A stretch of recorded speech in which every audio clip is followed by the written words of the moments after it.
پاکستان مسلم league کاف کے سرگرم رہنما اور وزارت صنعت و تجارت پنجاب کے کوارڈینیٹر ندیم پہلوان صاحب نے حال ہی میں انگلینڈ اور آذربائیجان کا کامیاب جماعتی اور نجی دورہ مکمل کیا۔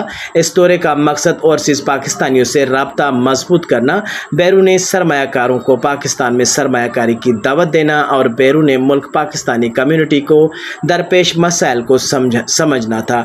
دورے کے دوران ندیم پہلوان صاحب نے مختلف کاروباری شخصیات اور سرمایہ کاروں سے ملاقات کی اور انہیں پاکستان میں سرمایہ کاری کے وسیع مواقع اور حکومت کی جانب سے فراہم کی جانے والی سہولیات سے آگاہ کیا۔ انہوں نے پاکستان میں انڈسٹری، ٹیکنالوجی اور انفراسٹرکچر کے شعبوں میں سرمایہ کاری کی دعوت دیتے ہوئے ملک میں موجود ممکنات پر روشنی ڈالی۔ وطن واپسی پر ندیم پہلوان نے پاکستان مسلم لیگ کاف کے قائدین چودھری شجاعت حسین اور چودھری صالح حسین سے اہم ملاقات کی۔ اس ملاقات میں پاکستان مسلم لیگ کاف کے جنرل سیکرٹری طارق حسن اور سندھ کے صدر سرائی نیاز حسین اور رانا صاحب نے شرکت کی۔ ملاقات میں بیرون ملک پاکستانیوں کو درپیش تجارتی، کونسلر اور کمیونٹی مسائل، پاکستان میں سرمایہ کاری کے امکانات اور جماعتی پالیسیوں و تنظیمی امور پر تفصیلی گفتگو کی گئی۔